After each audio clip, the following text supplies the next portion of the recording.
থেকে উত্তম জাকাতের থেকে উত্তম একটা কাজ আছে, ওটা যদি কেউ করে সেও জান্নাতে যাবে। আমি কিন্তু এই কথা একবারও বলি নাই যে নামাজ রোজা পড়লে জান্নাতে যাইতে পারবে না, এই কথা বলছি? এই কথা সাক্ষী সাক্ষী দুইজনের পাশেই থাকে, এর বেলা কয় হ, এর বেলা কয় হ, কি যে একটা ভালো। এখন আমি বলেছিলাম যে নামাজ রোজা হজ জাকাতের থেকে একটা কাজ আছে, একটা কর্ম আছে, সেটা উত্তম, ওইটা করলেও জান্নাতে যাবে। আমি কিছু কথা বলি না যে নামাজ রোজা হজ জাকাত করলে জান্নাতে যাইতে পারবেন, এই কথা আমি বলি না। তো সেই ইবাদতটাও যদি, সেই কর্মটাও যদি কেউ করে সে জান্নাতে যাবে। সেই কর্মটা কি? তিনি জবাব করলেন ভালো। এবার আরেকটি কথা, ওই যে আমি বলছিলাম, আপনি বললেন নামাজ আমার শরীয়ত, শরীয়তের সাথে আমার তরিকত, আমার হাকিকত। আমি বললাম তাহলে মারফতটা রাখলেন না কেন? এটা আপনাকে কি ক্ষতি করছে? ওইটা তো আপনারা দিছে, এজন্য আমি রাখি নাই। দেখেন, শরীয়তের সাথে আপনি যদি তরিকত হাকিকত রাখেন, মারফত আপনি মারফত এখন রাখি ফেলেছেন। এই যে একটা গান গাইছে আইসে পড়ছে না পিসাবরা বাবা, শরীয়ত গাইছে মারফত গাইছে, কিন্তু ওরে আমার দয়াল চাঁদ ধরে না দেখিলে বাসে না রে, কি পাগল বানাইলি রে দয়াল কাইলানিয়া মন প্রাণ। আপনি এইটাতেই তো আমরা গাই, আমরা ফকিরাতে এগুলোই বলি, আপনিও তো তাই বললেন। এখন আর আগের মতো পালা নাই বাবা, ডাল খিচুড়ি হয়ে গেছে। আগে যে শরীয়ত গাইতো সে শরীয়তে গাইতো, যে মারফত গাইতো সে মারফতে গাইতো। এত তাড়াতাড়ি আমার মারফতের লাইনে আসতো না। আপনি তো কথা রাখতে পারলেন না মুট্টু সাহেব,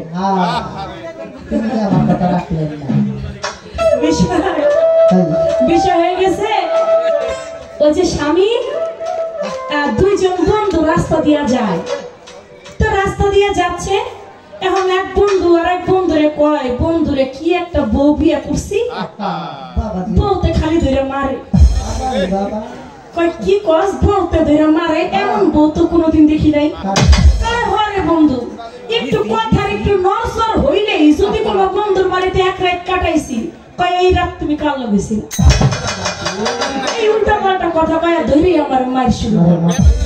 কি যে একটা বিপদ। কয় বন্ধু শোন, আমি যারে বিয়ে করছি আমার বোর মতো আর মানুষ হয় না। আমি বাড়ি গেলে সঙ্গে সঙ্গে দরজাটা খুলে দেয়, খুলে দেওয়ার পরে একটা বলে করে পানি নিয়ে আসে, আমার পা দুটো ধোয়াই দেয়, ভাতের প্লেট আমার সামনে এনে দেয়, কোনো সময় বলতে আমার খাওয়াইও দেয়। আরে এমন একটা বউ যদি আমার ভিতরে। বন্ধু তোর এত ভালোবাসে কেন রে? শোন, যে যাকে ভালোবাসে তার পুরো নাম ধরে ডাকতে হয় না। কি নাম ধরে কিভাবে ডাকতে হয়? বলে শোন, আমার বউয়ের নাম হলো সুচিত্রা। আমি যখন বাড়িতে যাই আমার বউরে আমি কেমনে ডাকি জানোস?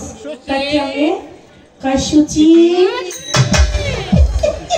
ও সুচি। যখন আদর করে আমি ডাকি, আমার বউ দরজাটা খুইলা দিয়ে আমার কত সুন্দর আদর করে। ও তাইলে তো এই জায়গায় দোষ আমার, আমি তো আমার বোর পুরো নাম ধরে ডাকি। আমি এখন অর্ধেক নামে ডাকবো। বোর নাম সুচিত্রা, অর্ধেক নামে সুচি কইয়া ডাকলে বউ তো এত ভালোবাসে, তাহলে আমি আমার বউর অর্ধেক নামে ডাকবো। বাড়ি গেছে, বাড়ি যাইয়া দরজার কাছে দাঁড়াইয়া, রাত্রে বেলায় দরজার কাছে দাঁড়াই, এখন বোর নাম হলো বিচিত্রা। এখন দরজার কাছে দাঁড়ায় কয় বিচি,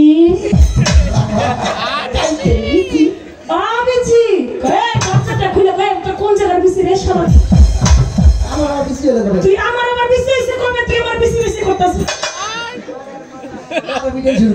আরো তো মায়ের শুরু করছে। বাবা ভালো, যার যে নাম, নামের অর্ধেক ডাকা ভালো, আবার অর্ধেক ডাইকে আবার বিপদে পড়া যাবে না। আপনারা পালা দিছে শরীয়ত, আপনি কোন আমি শরীয়তের গান একটা গাইছি, আবার আমার একটা দরবারি গান গাইতে হবে। কেন গাইতে হবে? আমি আছি না? ঠিক আছে, আমি আছি না? আমরা আছি। আপনারা আছেন? আপনি গাইবেন, পালা যখন বাদ হয়ে যাবে রাত 2টার পরে আপনি গান গায়েন, কোনো সমস্যা নাই। 2টার পরে যখন পালা শেষ আপনি গাইবেন দয়াল নামের গান। আমি কেমন দিচ্ছি এটা বিচ্ছাতে বলে দেব, আপনি পালা পরে ডাল খিচুড়ি বানাই দিচ্ছেন। ও বেশি যার প্রশ্ন রেখেছে আমার কাছে, আমি জবাব করব। অতি সুন্দর প্রশ্ন, আমার প্রশ্নের জবাব ভালো দিলেন। এবার আমার কাছে কথা রেখেছেন, আমি জবাব রাখবো। আগে একটি গান রাখি।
কোরআনেতে। সারা জীবন সেজদা দিয়া কপালে দাগ বানাইলি, কাবা কেবলা ঠিক না করে আমতাজি সেজদা দিলি। ধর মুর্শিদের হাত, ওই হাতে পাবি তুই না যাক। কোরআনে বলেছে পাক যা, সূরা ফাত্তার 10 আয়াতে। বর্জক ছাড়া সেজদা হারাম বলছে দিনের পয়গম্বর। অনুমানে দিলে সেজদা পাবি না মাওলার দিদার। ওয়া হুয়া মাকুম আইনামা কুনতুম আও ফি আনফুসিকুম আফালা তাবসিরুনাতে। আমার আল্লাহ নবী বলেছে কেউ যদি বর্জক ছাড়া সেজদা দেয়, শেষ সেজদা আমার আল্লাহ কবুল করে না। আমরা নামাজ পড়ি, আমাদের নামাজের মধ্যে বর্জক আছে। আমরা বর্জককে সামনে করে আমরা নামাজ আদায় করে থাকি। মুর্শিদ বর্জক আমার সামনে খাড়া। আমি দেখে শুনে, সব চোখে দেখে শুনে দিন হুজুরি নামাজ আদায় করে থাকি। বসে ধ্যানে দিলেন টানে দূরের বস্তু সামনে কর, সব চোখে দেখে শুনে দিন হুজুরি নামাজ। ও দেখা বস্তুকে কখনো না দেখা তো তার বর্জক হবে না, বর্জক রাখতে হবে দেখা। আপনি যে সেজদা করেন নামাজের মধ্যে, আপনি কাকে দেখেন, কাকে দেখে আপনি বর্জক রাখেন? আপনার নামাজের বর্জক রাখেন। এটা একটা কথা, পয়েন্ট আমার রয়ে গেল। জিন্দা পীরের সঙ্গ করে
তিনি নদী পার হচ্ছেন। এমন সময় পাথরটা বলছেন যে আপনার আগে আমি আরো 2 জনকে পার করেছি, আপনাকে দিয়ে হলো 2.5 জন। 2.5 জন হলো কিভাবে? তারা 2 জন যে আগে পার হয়েছে তারা পূর্ণাঙ্গ, আর যে পরে পার হইল তিনি কিন্তু আল্লাহর ওলি ছিল না, পরে আল্লাহর ওলি হয়েছে। তিনি যখন পার হচ্ছেন তাকে বলছেন আপনাকে দিয়ে আমি 2.5 জন পার করলাম। এখন তার কথা যে সেই 2.5 জন কেমনে হইল এবং মারফতের কোন কর্ম করে তিনি পার হইছে। দেখেন, আপনারা জানেন চিস্তিয়া তরিকার যিনি কান্ডারি আমার খাজা গরিবে নওয়াজ, গরিবের বন্ধু খাজা মঈনুদ্দিন। খাজা বাবার যিনি পীর ছিলেন তার নাম ছিল কি উসমান হারুনি। উসমান হারুনি এবং খাজা মঈনুদ্দিন চিস্তি 2 জনে একদিন কিন্তু নদী পার হইছিলেন। করে নদী পার হয়েছিলেন। পাথরটা কে ছিলেন? পাথরটা ছিলেন যিনি আমার উসমান হারুনের যিনি পীর ছিলেন, হাজী শরীফ জিন্দানি। ওই হাজী শরীফ জিন্দানি একটা পাথর হইয়া নদীর পারে দাঁড়াইছে। দাঁড়ায় দেখো ওই ঘাটে নৌকাও নাই, কোন মাছও নাই। মনে মনে চিন্তা করে কেমন করে নদী পার হই।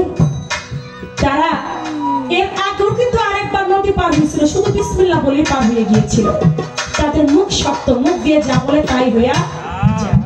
কিন্তু ওই দিন তার বলতে লাগলো এই মুহূর্তে যদি একটা দয়ালের দেখা পাইতাম, দয়াল যদি পার করতো, তিনি তো নিদানের কান্ডারি, নিদানের সময় তো তিনি আখেরাতে পার করবেই, তিনি যদি এখনো পার করতো তাহলে আমাদের জীবনটা ধন্য হইয়া যাইত। উসমান হারুনি এ কথা বলে। হাজী শরীফ জিন্দানি একটা পাথর ধারণ করলেন, ওই পাথরের উপরে ভর করে আমার খাজা বাবা এবং উসমান হারুনি দুইজন পার হইয়া গেলেন। আরেকজন ব্যক্তি আসলেন, যার নাম হযরত আহমদ। ওই আহমদ আসলেন। আহমদ যখন এসে ওই পাথরের উপরে পা রাখলেন, যেখানে একটা পাথর আছে আমি এটা পার হইয়া যাই, তখন বলতে লাগলেন, যখন পার হইয়া গেলেন পাথরের মুখের জবান খুলে গেল। জবান খুলে হাজী শরীফ জিন্দানি বলতে লাগলো, শোনো, তোমার আগে আরো দুইজনকে আমি পার করেছি, কিন্তু তোমাকে দিয়ে হলো 2.5 জন।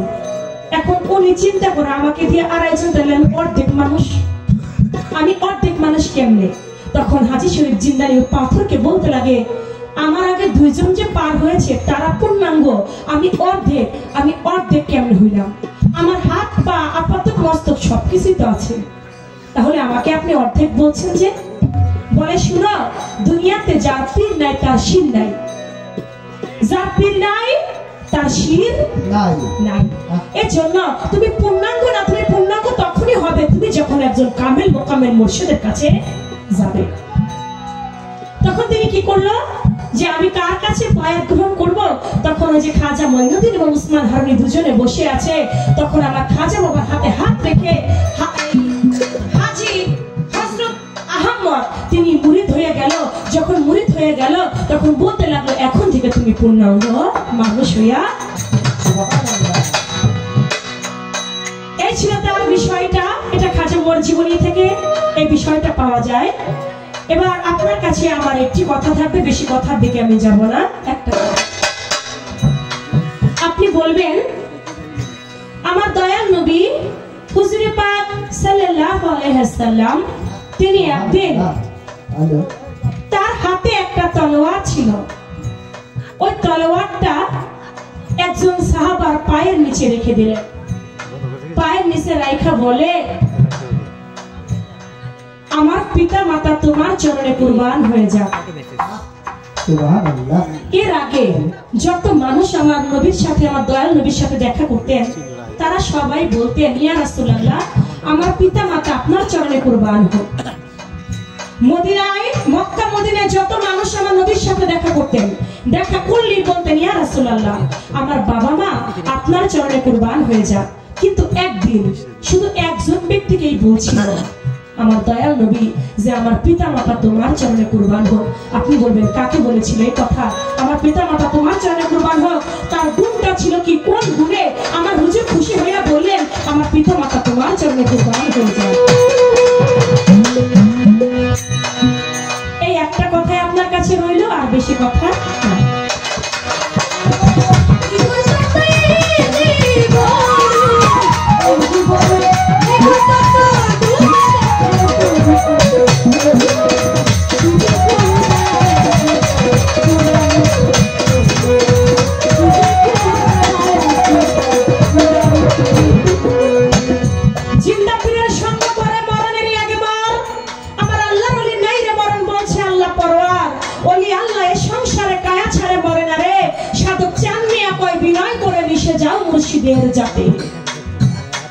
বাজার 200 রেখাত 400 রেখাত নামাজ পড়া কি হবে? ভিতরে যদি লোভ লালসাই না যায়,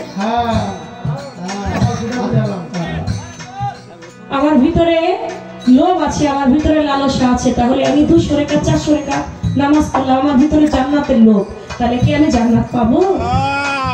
পাবো না।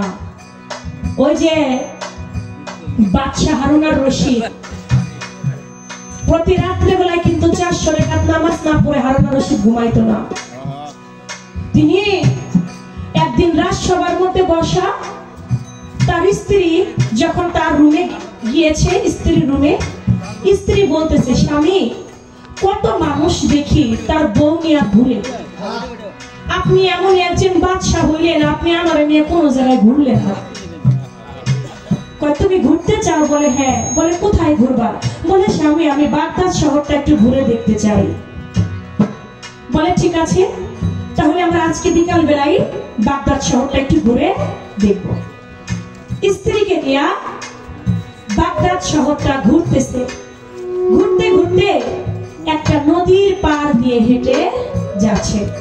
গিয়া দেখে ওই নদীর ঘাটে আমার মারফতের একজন ফকির বসে আছে। ওই মারফতের ফকিরটা বসে বসে বালু খুঁড়তেছে। তো বাদশাহ হারুন আর রশিদ বলে, এক পাগল, তুমি এখানে কি করো? কয় বাদশাহ হারুন আর রশিদ, তুমি দেখো না আমি জান্নাতের বালাখানা বানাই। কয় পাগল কয় কি? ও আমি দেখতেছি নদীর পাড়ের বালু খুঁড়তেছে, আর ও কয় আমি জান্নাতের বালাখানা বানাই। কই থেকে যে পাগল ছাগল আসে? বাদশাহ হারুন আর রশিদের স্ত্রী বলে, আচ্ছা এই বালাখানা কে কিনতে পারবে? বলে যে কিনবে তারই হবে। বলে আমি কি কিনতে পারবো? বলে হ্যাঁ পারবে। বলে এই বালাখানার দাম কত? বলে মাত্র 1 আনা। ভাই এটা একটু বাড়বে, পেশার পরে কণ্ঠে বলে মাত্র 1 আনা। এটা বলা মাত্রই ঠিক আছে। বলে ঠিক আছে, এই 1 আনা তুমি নাও, আমাকে জান্নাতের বালাখানা আমার নামে করে দাও। বলে ঠিক আছে। বাদশাহ হারুন আর রশিদ তার স্ত্রীকে রাগারাগি করতেছে, বাড়ির পথে যায় আর রাগারাগি করে, তুমি 1 আনা দিবার আর মানুষ পাইলা না। কয় কেন? বলে তুমি যদি এই 1 আনা এই পাগলের ফকিরটাকে না দিয়া তুমি যদি কোনো এতিমখানায় দিতা, তুমি যদি কোনো মিসকিনকে দিতা, তুমি যদি কোনো মসজিদ মাদ্রাসায় দান করতা, তাহলে এটা একটা লাভ হইতো। তুমি 1 আনা ওই পাগলরে দিলা, 1 আনাই তুমি লস করলা। স্বামী মাত্র তো 1 আনা, বেশি তো দেই নাই, যাক না ওটা বাদ দেন আপনি। চলে গেছে বাড়িতে। রাত্রে বেলায় হারুন আর রশিদ ঘুমাইছে। ঘুমাইয়া স্বপ্নে দেখে এই দুনিয়াটা কিয়ামত হয়ে গেছে, হারুন আর রশিদও মারা গেছে। দুনিয়াটা কিয়ামত হয়ে গেছে, হারুন আর রশিদ মারা গেছে। হারুন আর রশিদ জান্নাতে গেছে। জান্নাতে প্রবেশ করে দেখে জান্নাতের ভিতরে এত সুন্দর একটা বালাখানা আল্লাহ পাক তৈরি করে রাখছে। হারুন আর রশিদ যখন জান্নাতের বালাখানার মধ্যে পা রাখবে, একজন ফেরেশতা এসে বলে, বাদশাহ হারুন আর রশিদ এই বালাখানার মধ্যে তুমি ঢুকতে পারবে না। বলে কেন? বলে এই বালাখানা তোমার না। বলে কার? বলে এটা তোমারই স্ত্রী হারুন আর রশিদ, তোমার স্ত্রী, এটা জবেদার বালাখানা। এটা আমি, আমারই তো স্ত্রীতে, আমি ঢুকতে পারবো না কেন? কয় তুমি সেই পরিমাণে আমল করতে পারো নাই যে আমলটা তোমার বিবি করেছে। জান্নাতের বালাখানায় ঢুকতে পারে না। রাত 3টার পরে ঘুম ভেঙে গেল। ঘুম ভেঙে স্ত্রী জবেদার কাছে চলিয়া বাদশা গেল। বলে জবেদার বলি রে তোমার কি এমন ইবাদত করো তুমি, বলো বলো নাই আমার। আমি হারুন আর রশিদ প্রতি রাতে 400 রাকাত নামাজ না পড়ে ঘুম ভাঙি আসি। তুমি কি এমন এক্সট্রা আমল করো, বলো তুমি, বলো তাড়াতাড়ি। জবেদার আমি বাদশাহ হারুন আর রশিদ প্রতি রাতে 400 রাকাত নামাজ না পড়ে আমি ঘুমাই না। আজকে আমি আমি স্বপ্নে দেখি দুনিয়াটা কিয়ামত হয়ে গেছে, আমি মারা গেছি। আল্লাহ পাক আমাকে জান্নাতে দিয়েছেন।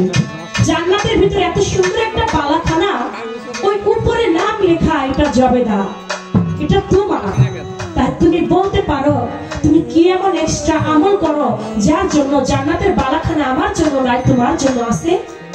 স্বামী আপনি যে আমল করেন আমি ঠিক একই আমল করি, আমি এক্সট্রা কোনো আমল করি না। তুমি একটু মনে করে দেখো। স্বামী আমি মনে করছি আমি কোনো এক্সট্রা আমল করি না। ভালো করে মনে করো। স্বামী ওইটা নয় তো, ওই যে গতকালকে একটা পাগলরে আমি একানা দিলাম, পাগলে আমার বললো জান্নাতের বালাখানা আজ থেকে তোমার। স্বামী এটা নয় তো যে ওইটাই আমার হয়ে গেছে, আপনি ওইটাই দেখছেন? হইতেও তো পারে। চলো তো আবার একটু যাই আজকের ফকিরটার কাছে, পথ দিয়া যায় আর ফরিয়াদ করে, মাওলা রে আজকেও তুমি পাগলটার সাথে আমার দেখা করাইয়া দিও। বলতে বলতে যায়, যায় দেখে নদীর ঘাটে আজকে ওই ফকিরটা বসে আছে, পাগলটা বসে আছে। ডাক দিয়া কয়, ও পাগল কি করো? কয় দেখো না আমি জান্নাতের বালাখানা বানাই। কয় দাম কত? আমি কি কিনতে পারবো? বলে হ্যাঁ কিনতে পারবে। বলে দাম কত? কয় বাগদাদের অর্ধেক রাজ্য। গতকালকে কয় টাকায় বিক্রি করছে? মাত্র 1 আনায়। আর আজকে কি কয়? বাগদাদের অর্ধেক রাজ্য। তুমি গতকালকে আমার স্ত্রীর কাছে মাত্র 1 আনায় বিক্রি করে দিলা, আর আজকে তুমি আমার কাছে বাগদাদের অর্ধেক রাজ্য হাঁকতেছ, বিষয়টা কি? কয় বাদশাহ হারুন আর রশিদ গতকালকে তোমার স্ত্রী কিনেছিল না দেখা, আর আজকে তুমি আসছো দেখা কিনতে। গতকালকে তোমার স্ত্রী কিনেছিল সে না দেখে, আর আজকে তুমি আসছো দেখা কিনতে। কয় আমি যে দেখা কিনতে আসছি ফকিরটা কেমনে জানলো? তুমি কেমনে জানলা আমি দেখা আসছি? কয় কেন হারুন আর রশিদ তুমি স্বপ্নে দেখছো না তুমি জান্নাতের বালাখানা? কয় পাগলে কেমনে জানলো আমি স্বপ্নে দেখছি? অবাক হয়ে গেছে। বলে শোনো তুমি আর পাবে না, কারণ তুমি এসেছো আজকে লোভ করে জান্নাতের বালাখানা কিনতে।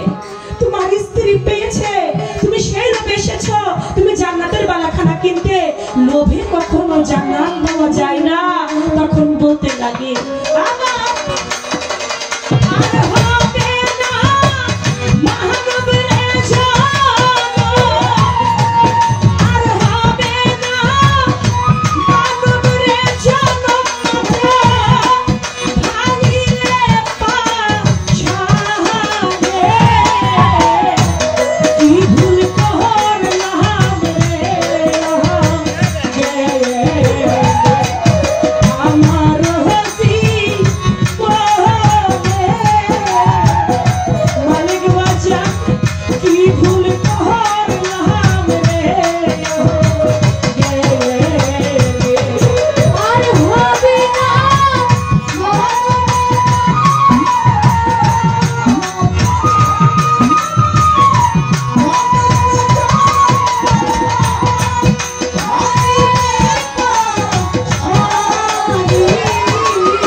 আমার মুর্শিদ চারা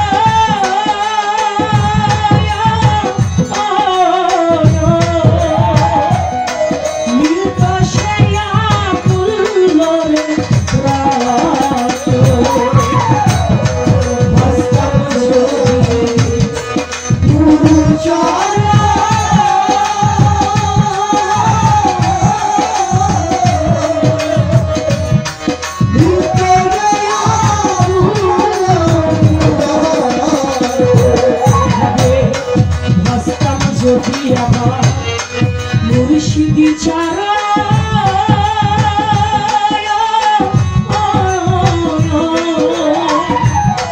মিলতা সেয়া মুল্লরে রাত আমার সামন জালা দূরে যাইত মন জালা দূরে যাইত সামন জালা দূরে যাইত পিত আসিত না সামনে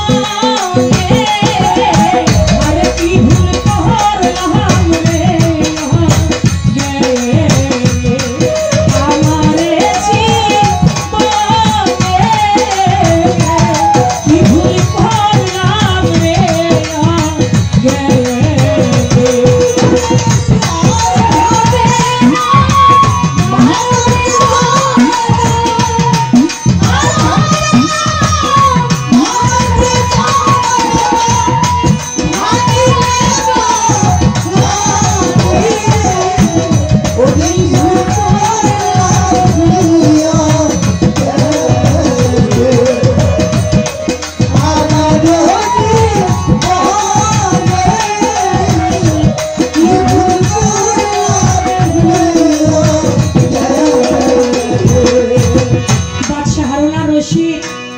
যখন বলতে লাগলো ওই পাগল বাহালুল পাগল ছিল তিনি বাহালুল ফকির যাকে বলে হারুন আর রশিদ তুমি আজকে এসেছো দেখে কিনতে আর গতকালকে তোমার স্ত্রী কিনেছিল না দেখা তুমি এসেছো লোভ করে লোভে কখনো জান্নাত পাওয়া যায় না লোভে কোনো কিছুই মিলে না লোভকে পরিত্যাগ করতে হবে যদি মাওলাকে পাইতে হয় যদি দীনবন্ধুকে পাইতে হয় যদি মুর্শিদকে পাইতে হয় যতক্ষণ তোমার ভিতরে লোভ থাকবে ততক্ষণ তুমি কোনো কিছুই পাইতে পারবা না তাই বলেছেন জিন্দা পীরের সঙ্গ করে মরণেরই আগে